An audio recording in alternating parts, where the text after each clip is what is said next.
everybody, welcome back to another episode of 5 Minute Gaming News, the show that may or may not be 5 minutes. Today in the news, if you're like me, yesterday was all about that Final Fantasy VII Rebirth announcement trailer.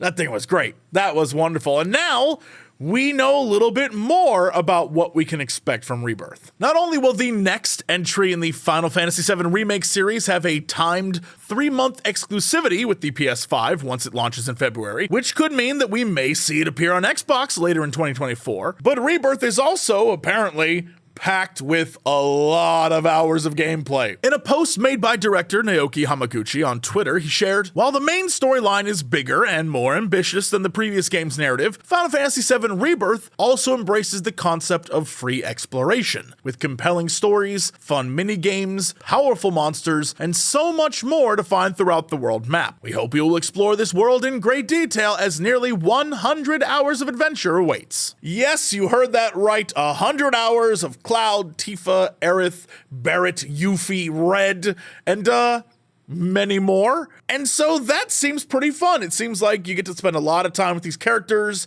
and you get to explore the more open nature of what the game becomes after you leave Midgar, which is the vibe of the first one, right? So that's good, that's fun, but don't get caught up in the weeds of the number, because if you do all the things in Final Fantasy VII Remake, you're gonna spend something like 80 hours trying to 100% that game. And yeah, sure, you could probably spend 100 hours in Rebirth just riding around on that Segway, but I feel like the idea of mini games and powerful monsters and all that different stuff, that's just extra goodness for fans of the game. I have to imagine, though, that most people, when they play this game, are going to be looking at anywhere between 30 and 60 hours, depending on how they play or what they want out of the game.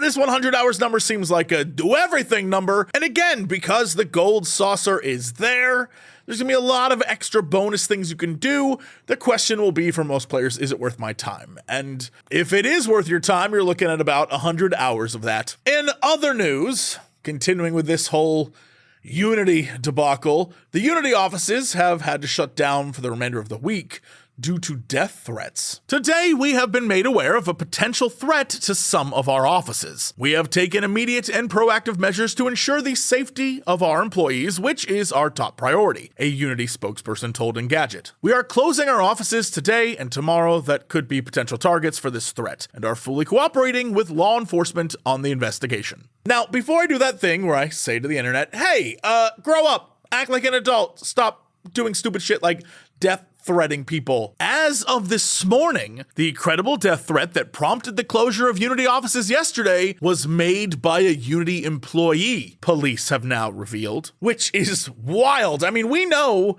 what the Unity announcement has done to the gaming space in general and the online community, but it clearly has had an effect on people working there as well. Yono Forbes, I hope I got one of those right, a now former Unity employee, revealed on Twitter, "As a Unity employee until this morning, I assure you, we fought like hell against this. Brought up all the points everyone has, were told answers were coming, and then the announcement went out without warning. Those of us who care are out, more resignations coming end of week." And despite Unity's clarifications and walking back and little adjustments here and there, really, the damage has been done. The gaming community as a whole is not happy with Unity, and it's really going to have a ripple on a lot of game dev for a long time to come. "Let me be clear, the cost isn't a big issue to us," wrote Gary Newman, founder of Rust developer Facepunch Studios. "If everything worked out, the tracking was flawless, and it was 10p per sale, no biggie really. If that's what it costs, then that's what it costs. But that's not why we're furious. It hurts because we didn't agree to this. We use the engine because you pay up front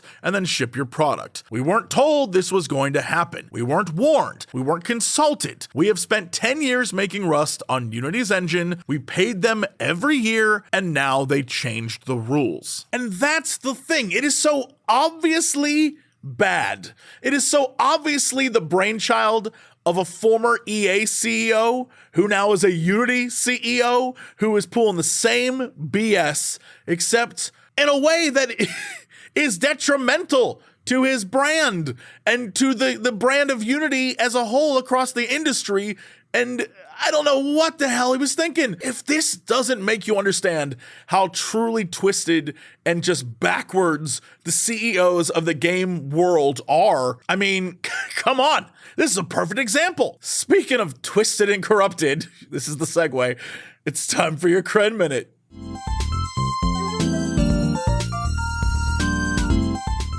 Hello everybody, how's it going? It's me, Crendor, and welcome back to the Cred Minute, my once-a-week segment where I like to talk about whatever I want for a minute. Today, I'm talking about this shitty webcam, because this webcam got me killed in my classic hardcore World of Warcraft run.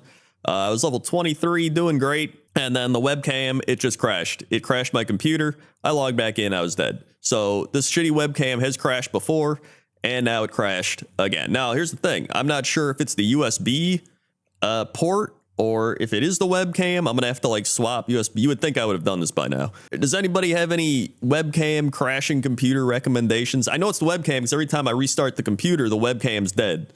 So, and then if I unplug it and replug it in, it works again.